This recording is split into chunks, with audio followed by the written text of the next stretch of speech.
அவர்களும் இதனால் தான் பின்வாங்கி போகிறார்கள். ஏன் தெரியுமா? கூப்பிடுறவங்க அப்படி கூப்பிடுறாங்க.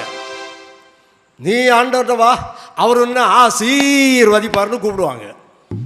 ஆசீர்வாத கூட்டம்னா பரவாயில்லை, இந்த கூட்டத்துக்கு இவ்வளோ பேர் வந்திருக்கீங்க, எனக்கு ரொம்ப சந்தோஷமாக இருக்குது. உண்மையிலே சந்தோஷமாக இருக்குது எனக்கு. வழக்கமாக ஆசீர்வாத கூட்டத்துக்கு தான் நிறைய பேர் போவாங்க. ஆசீர்வாதம்னா என்ன? ஆசீர்வாதம்னா என்ன அர்த்தம்? பெரிய பெரிய ஆசீர்வாத கூட்டங்கள்லாம் நீங்கள் பார்த்துருப்பீங்கல்ல.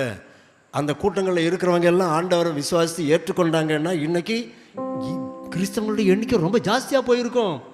ஆனால் அவங்க அதுக்காக வரல, ஆண்டவருக்காக வரவில்லை, அவர்கள் ஆசீர்வாதத்திற்காக வந்தார்கள். ஆசீர்வாதம்னா என்ன? துட்டு, ஹெல்த்து, வெல்த்து, இந்த ரெண்டும் தான். ஒன்று உடல் ஆரோக்கியம், இன்னொன்று பணம். இந்த ரெண்டும் கிடைக்கலன்னு வைங்க, இந்த ஆண்டவர்கிட்ட வந்து இந்த ரெண்டும் கிடைக்கலன்னு வைங்க, என்ன பண்ணுவாங்க?